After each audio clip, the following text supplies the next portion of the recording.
अगर आप CHS BHU 2027 की तैयारी कर रहे हो तो इस वीडियो को आप एंड तक जरूर देखिएगा। इस वीडियो में आपको बताने जा रहे हैं कि CHS BHU का फॉर्म कब आते हैं, एग्जाम कब होता है, एग्जाम का पैटर्न क्या है, सिलेबस क्या है, एलिजिबिलिटी क्या है कि आप एलिजिबल हो कि नहीं हो, आपका एडमिशन हो सकता है या नहीं हो सकता है, साथ ही साथ फीस कितनी लगती है, हॉस्टल मिल पाती है कि नहीं मिल पाती, और सबसे बड़ी बात कि हम इस एग्जाम की तैयारी कैसे करेंगे, कौन से बुक फॉलो करने होंगे, हमारी स्ट्रेटजी क्या होनी चाहिए, इनसे संबंधित आपको A to Z इंफॉर्मेशन देने वाले हैं। वीडियो को आप एक सेकंड भी स्किप नहीं करिए बेटा, यहाँ पे आपको बहुत अच्छी जानकारी मिलने वाली है। शायद ही आपको यूट्यूब पे कोई ऐसा आपको जानकारी दे पा रहा होगा, तो इस वीडियो को आप एंड तक जरूर देखिएगा। चलिए प्यारे बच्चों, स्टार्ट करते हैं सेशन को। और सबसे पहली बात आपको बता देते हैं, इसका फुल फॉर्म क्या होता है। CHS यानी सेंट्रल हिंदू स्कूल। एक होता है आपका CHGS यानी सेंट्रल हिंदू गर्ल्स स्कूल, लड़कियों के लिए एक अलग स्कूल है और लड़कों के लिए बेटा अलग स्कूल है। ठीक है, आपका अलग अलग स्कूल, इसका लोकेशन भी अलग अलग बेटा, है ना, एक जगह नहीं है। ठीक है, अब एक कहां पे पड़ती है भाई, तो मैं आपको एक डायग्राम से बता देता हूं। ठीक है, पूरा तो अच्छे से आपको बताऊंगा।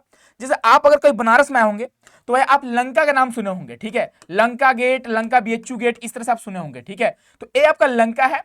और मान लो अगर ये आपका BHU का कैंपस है भाई, आप लंका से अंदर प्रवेश करोगे तो ये आपका मान लो पूरा BHU का कैंपस है, बनारस यूनिवर्सिटी का कैंपस है। और इधर आप जाओगे तो भैया ये आपका नरिया गेट है। ठीक है, नरिया हो गया, सुंदरपुर हो गया, है ना, नरिया हो गया, सुंदरपुर हो गया। ठीक है, भिखारीपुर, मड़ुआडी जो आपका स्टेशन पड़ता है इधर पड़ता है। ठीक है, इधर आपका टेंगरा मोड़ पड़ जाएगा, रामनगर हो गया, रामनगर तक जो किला आप सुनते हो इधर पड़ जाएगा। अब आपके अगर स्कूल में जाने हैं तो लंका से BHU के गेट से निकलोगे, सीधे आपको आगे बढ़ने हैं। और ऐसे जब आगे बढ़ोगे तो यहाँ पे आपका पड़ता है बेटा कमक्षा। ठीक है, यहाँ पे आपका पड़ता है कमक्षा, और कमक्षा में ही क्या है आपका स्कूल है बेटा। और यहीं पे आपका CHGS और BS का आसपास ही आपको यहाँ पे स्कूल देखने को मिलेंगे। और यहीं से अगर बात करें BHU से लंका से तो लगभग 4 से 5 किलोमीटर की दूरी पे आपका स्कूल पड़ता है। अब देखोगे कि बहुत सारे बच्चों का ड्रीम होता है कि हाँ सर मुझे, अब देखो इससे थोड़ा आगे बढ़ोगे तो आपका कैंट रेलवे स्टेशन, जिसे आप वाराणसी जंक्शन के नाम से जानते हो। ठीक है, ये आपके पढ़ने वाली यहाँ से लगभग 2 या 3 किलोमीटर की दूरी पर पड़ती है ना, तो ये आपका लोकेशन रहने वाली है। अब बहुत सारे बच्चों का ड्रीम होता है कि सर मुझे CHS से पढ़ना ही है चाहे जो हो जाए। तो बेटा इसके लिए आपको सही तरीके से पढ़ना होगा, मेहनत करना होगा, एक अच्छे स्कोर आपको लाने होंगे। आप देखोगे आजकल यूट्यूब पे ऐसे बहुत सारे टीचर्स लोग हैं जो सिर्फ बच्चे आपको सेमी कंटेंट बार प्रोवाइड करते हैं, वैसे सिलेक्शन नहीं होता है। सिलेक्शन बेटा होगी आपकी जो आपका NCERT बुक है उससे सिलेक्शन होता है। बुक आपको फॉलो करने पड़ेंगे, बिना बुक का सिलेक्शन भाई देखो आप सेल्फ स्टडी जब तक करोगे नहीं, बिना सेल्फ स्टडी का एडमिशन यहाँ हो पाना बहुत मुश्किल होता है। सीटें लिमिटेड है, बच्चे बहुत ज्यादा है भाई। अब देखो हजारों की संख्या बच्चे फॉर्म भरते हैं, एडमिशन कुछ ही बच्चों का हो पाता है, 100 सीट भी आपको देखने नहीं मिलेंगे यहाँ पे। ठीक है, तो इसके लिए आपको अच्छा स्कोर करना पड़ेगा, है ना, तो इस बात का आप ध्यान रखोगे। ठीक है बेटा, ये आपको वेबसाइट है, इसी वेबसाइट पर आपको आना होता है और यहाँ पे आप भरोगे फॉर्म। ठीक है, आपको भरना होता है CHS BHU का फॉर्म। ठीक है, BHU online.in ये आपका वेबसाइट है। तो इसका अभी आपको कोई जरूरत नहीं है, जब आपका फॉर्म आ जाएगा CHS BHU का तब जाकर आप फॉर्म भरोगे। ठीक है, यही आपका वेबसाइट है और इसी वेबसाइट से आपको फॉर्म भरना होता है।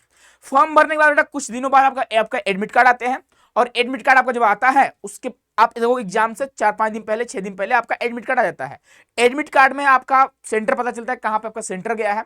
और जनरली क्या होता है कि बनारस में ही आपकी सेंटर जाती है। क्यों? क्योंकि आपका स्कूल बनारस का ही है, तो सारे बच्चों को बनारस में ही आकर एग्जाम देना होता है ना। बहुत सारे बच्चों का BHU के कैंपस में आकर एग्जाम देना होता है, बहुत सारे बच्चों का BHU से बाहर होती है, लंका साइड हो गया, आप देखो कैंट साइड हो गया। ठीक है, तो अलग अलग लोकेशन में आपको एग्जाम देना होता है, आप जाकर दोगे एग्जाम, उसके बाद आपका रिजल्ट आएगा, रिजल्ट के बाद एक काउंसलिंग का डेट आपको बताएंगे, एडमिशन का डेट बताएंगे कि भाई इस डेट को आपको आने हैं, अगर आप कट ऑफ क्लियर कर रहे हो। ठीक है, यानी अगर कट ऑफ से आपके ज्यादा मार्क्स है तो इस डेट को आपको आना होगा स्कूल में CHS में, तब जाकर आपका एडमिशन यहाँ पे कंफर्म माना जाता है। ठीक है, तो ये आपकी प्रोसेस रहती है एडमिशन का। अब देखो बेटा, आप अगर बात करें एंट्रेंस एग्जाम में तो सिलेबस क्या रहती है और सबसे बढ़िया सीट कितनी है। तो अगर हम सीट की बात करेंगे तो ये 2026 का सीट है, 27 में हो सकता है सीट को बढ़ा भी दें घटा भी दें, ऐसा भी होता है, तो लेटेस्ट जो अपडेट आएगी आपको बताया जाएगा। ठीक है, तो यहाँ पे अगर क्लास 9 की बात करें तो 76 आपका सीट है। ठीक है, उसी प्रकार क्लास 11 मैथ ग्रुप की बात करते हैं। अब देखो क्लास 11 में अलग अलग ग्रुप होते हैं, एक आपका है मैथ ग्रुप, मैथ ग्रुप में 54 सीट है, बॉयज की बात कर रहा हूं सिर्फ लड़कों के लिए। ठीक है, बायोलॉजी में 27 सीट है, आर्ट्स में 14 सीट है, कॉमर्स में आपका 13 सीट है। अगर गर्ल्स की बात करें तो इस बार जो है क्लास 9 का एक भी सीट नहीं था। ठीक है, नेक्स्ट ईयर हो सकता है सीट आपको प्रोवाइड करेंगे, लेकिन हाँ सीट होने के चांसेस रहेंगे यहाँ पे। क्लास 11 मैथ गर्ल्स की बात करें 13 सीट है, तो आप लोगों के लड़कियों में सीटें बहुत कम है मैथ में, तो कट ऑफ थोड़ी हाई जाती है। रीजन क्या है, सीट भाई कम है आपके, लड़कों का सीट 54 है आपके, है ना। उसके बाद बायोलॉजी ग्रुप, लड़की की बात करें, गर्ल्स की बात करें 13 सीट है, आर्ट्स में 15 सीट है और कॉमर्स में आपका 20 सीट है। आप चाहोगे तो अलग अलग स्ट्रीम में फॉर्म भर सकते हो। अगर एक बच्चा चाहता है कि सर मुझे जो है मैथ से ही फॉर्म भरना है और यहाँ पे मुझे आर्ट्स से ही भरना है, आप भर सकते हो, कोई दिक्कत की बात यहाँ पे नहीं है, ठीक है। अब देखो क्या होगा, आप एग्जाम दोगे, है ना, तो ये आपका सिलेबस होगा, सिलेबस आपको अच्छे से कवर करने होते हैं, ठीक है। जनरली अगर आप क्लास 9 का एग्जाम दे रहे होंगे तो क्लास 8 के सिलेबस से क्वेश्चन पूछते हैं लोग, और अगर आप क्लास 11 के लिए आप एंट्रेंस एग्जाम दे रहे हो तो क्लास 9 या 10 का आपका क्वेश्चन वगैरह आते हैं। अगर आप एनसीईआरटी पढ़ रहे होंगे, एनसीईआरटी को लाइन बाय लाइन पढ़ रहे होंगे, तो मुझे लगता है बच्चे कि आपका सिलेक्शन के चांसेस रहेंगे यहाँ पे, ठीक है।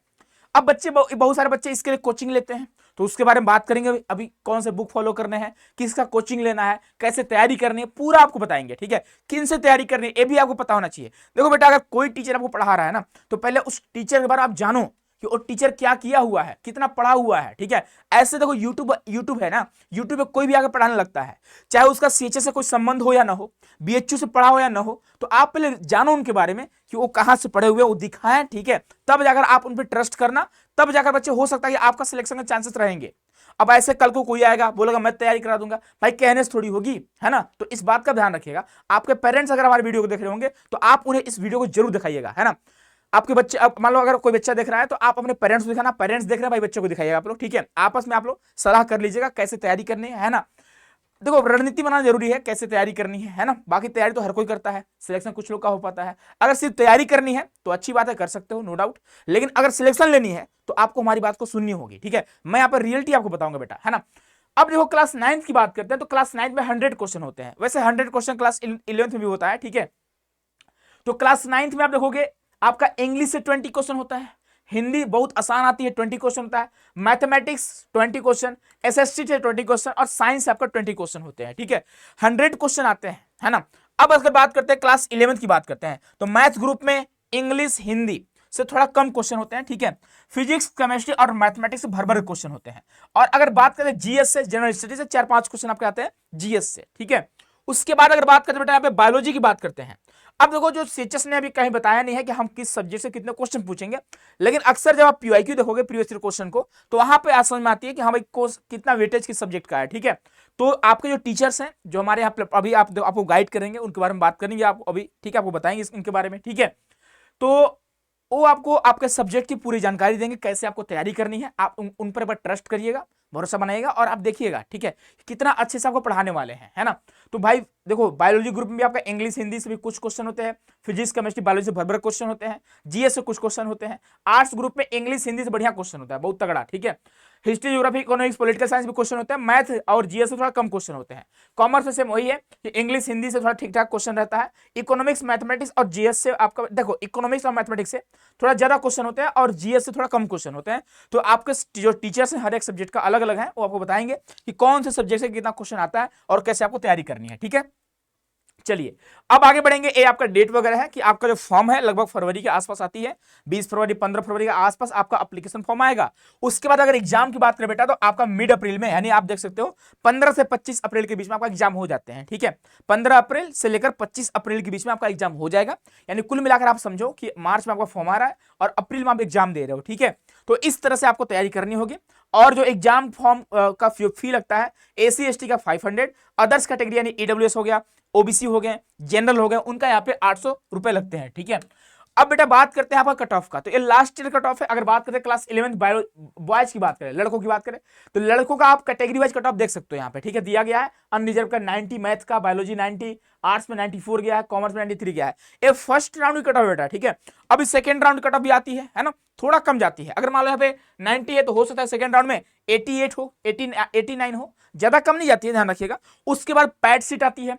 पैड सीट में अगर मान लीजिए आपका 90 कट ऑफ गया है, ठीक है, रेगुलर में, तो पैड सीट में हो सकता है 87 जाए, 88 जाए, ठीक है। तो एक पैड सीट कट ऑफ होती है। तो इसके बारे में इंफॉर्मेशन आपको देंगे, तो अभी आपको बिल्कुल इसके बारे में सोचना बिल्कुल नहीं है। आप मान कर चलो कि भाई 90 प्लस का टारगेट रखो आप कि हाँ भाई मुझे 100 में 90 लाने ही है। अगर आपका अनरिजर्व कैटेगरी है तो, अगर आप ओबीसी हो भैया 88 प्लस लाने का प्रयास करना। अगर आप ईडब्ल्यूएस हो तो भाई आप 85 प्लस का भाई प्रयास करना ही करना आप लोग, ठीक है। एसी एसटी हो तो आप मान कर चलना कि हाँ भाई मुझे 80 प्लस चाहिए किसी भी हाल में, तब जाकर एडमिशन के चांसेस बनते हैं आपके, है ना। तो इसके लिए आपको मॉक टेस्ट देना जरूरी है। एक क्लास 11 का हुआ, और ये भाई गर्ल्स का ध्यान रखना, एक गर्ल्स की बात करेंगे और आप बॉयज की बात देख सकते हो यहाँ पे, है ना। अब यहाँ पे हम बात करते हैं क्लास 9th की बात करते हैं। तो क्लास 9th में भाई ये आपका फर्स्ट राउंड का कट ऑफ है और ये आपका सेकेंड राउंड का कट ऑफ है, ठीक है। तो फर्स्ट राउंड में अनरिजर्व का 92 गया है, सेकेंड में आप देखोगे यहाँ पे 91 गया है ना, एक नंबर कम हुआ है। ओबीसी का 90 फर्स्ट में गया है, सेकंड में 88 89 गया है, थोड़ा मतलब कम आपका जाता है, ठीक है। तो ये आपके बच्चे कट ऑफ लिस्ट हो जाएंगे। तो भाई आप मान कर चलो कि अगर आप अनरिजर्व हो तो 90 प्लस टारगेट रखो, अगर आप अदर कैटेगरी बेटा हो तो भाई 85 प्लस का आप लोग टारगेट रखोगे, ठीक है। तब जाकर आपका एडमिशन के चांसेस बनती है। अब यहाँ पे आपको एक बुक देख रही होगी जो हर बच्चा इसको पढ़ता है, ठीक है। इस बुक का नाम है अरिहंत।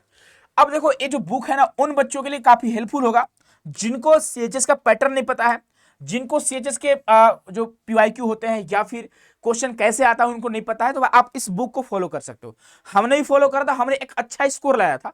देखो मेरा एडमिशन सीएचएस में नहीं हो पाया, मैं फुली बच्चे आपके सामने बोलता हूँ, ऐसा नहीं कि मैं बचपन जी रहा हूँ कैंपस में घूम घूम के वीडियो बनाऊं, तो ऐसा हम लोग का नहीं है। जो सच्चाई है मैं बताता हूँ आपको, क्योंकि हाँ मैं बीएचयू से पढ़ा हूँ, ठीक है। बनारस हिंदू यूनिवर्सिटी से हमने यूजी करा है और उसका मैं पीजी कर रहा हूं, ठीक है। तो बीएचयू आपको पता होगा, सीएचएस जो है बीएचयू का ये एक एफिलिएटेड स्कूल है, आपको पता होगा सीएचएस इसका एफिलिएटेड स्कूल है। तो कहीं ना कहीं अगर मान लो कोई अगर आपके जो टीचर्स हैं अगर बीएचयू से पढ़े हैं तो बहुत बड़ी बात होती है कि वो आप अच्छे से आपको सीएचएस के लिए गाइड कर सकते हैं। अब जिनका ना कोई संबंध सीएचएस से है ना बीएचयू से है, वो क्या ही आपको गाइड करेंगे, है ना।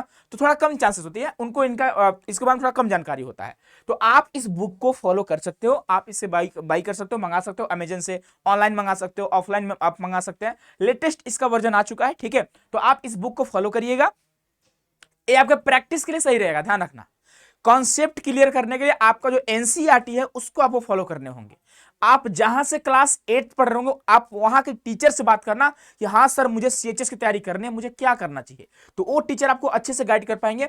अगर मान लीजिए क्लास 11 की आप तैयारी करना चाहते होंगे तो क्लास 10th के जो आपके टीचर्स होंगे आप उनसे एक बार सजेशन जरूर लीजिएगा, अगर हो सके तो हमारी वीडियो उनको दिखा दीजिएगा, ठीक है। अब देखिए यहाँ पे आपको पैटर्न पता चलेगा कि भाई पेपर कैसे आते हैं, है ना, क्वेश्चन का लेवल कैसा होता है, और साथ साथ इसके साथ साथ आपको पीवाईक्यू सॉल्व करने हैं। बेटा मैं जो आपको बोल रहा हूं आप करो, आपको लगे कि सर कैसे कह रहे हो आप, मुझे कम चांस से ले पाऊंगा एडमिशन, लेकिन बेटा मैं जो बोल रहा हूं ना वो करोगे ना तो देखना आपको पता नहीं चलेगा और आपके मार्क्स भी अच्छे आ जाएंगे।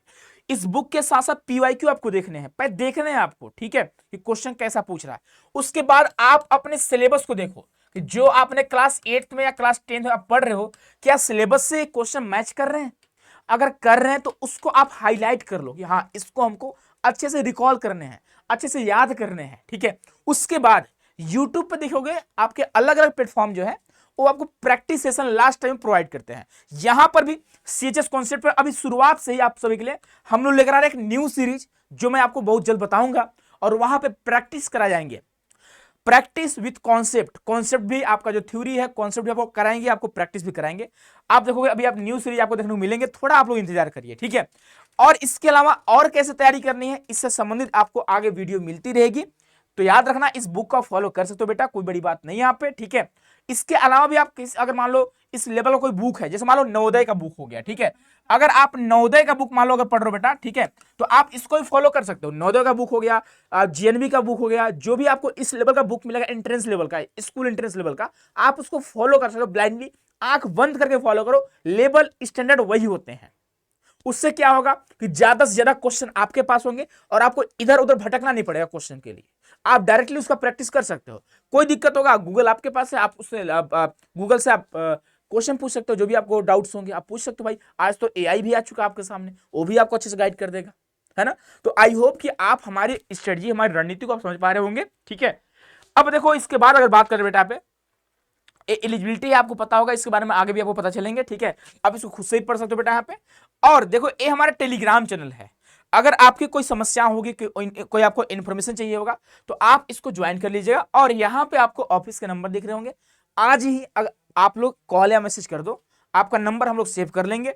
आगे जितना भी आपको हेल्प चाहिए बच्चे, हर तरह से आपको हमारे यहाँ से हेल्प मिलेगी, चाहे तैयारी को लेकर हो, चाहे फॉर्म कैसे भरना है सर, एडमिशन कैसे होगा, काउंसलिंग कब होगी, मेरिट लिस्ट, हर चीज आपको यहाँ पे मिलेंगे, हर चीज कहीं भी आपको भटकने की कोई जरूरत नहीं पड़ेगी, ठीक है। तो आई होप कि मुझे लगा बच्चे कि आप सभी को A to Z इन्फॉर्मेशन जो है सीएचएस बीएचयू से रिलेटेड पता चल चुकी होगी। तो कमेंट बॉक्स में आप जरूर अपनी प्रतिक्रिया दीजिएगा कि आपको वीडियो कैसी लगी, ठीक है। फिर बेटा मिलते हैं हम लोग अगले वीडियो में कुछ नए अपडेट के साथ। कुछ नए सेशन के साथ। तो अपना ख्याल रखिएगा, अपने परिवार वालों का ख्याल रखिएगा। बहुत बहुत धन्यवाद, बहुत सारा प्यार।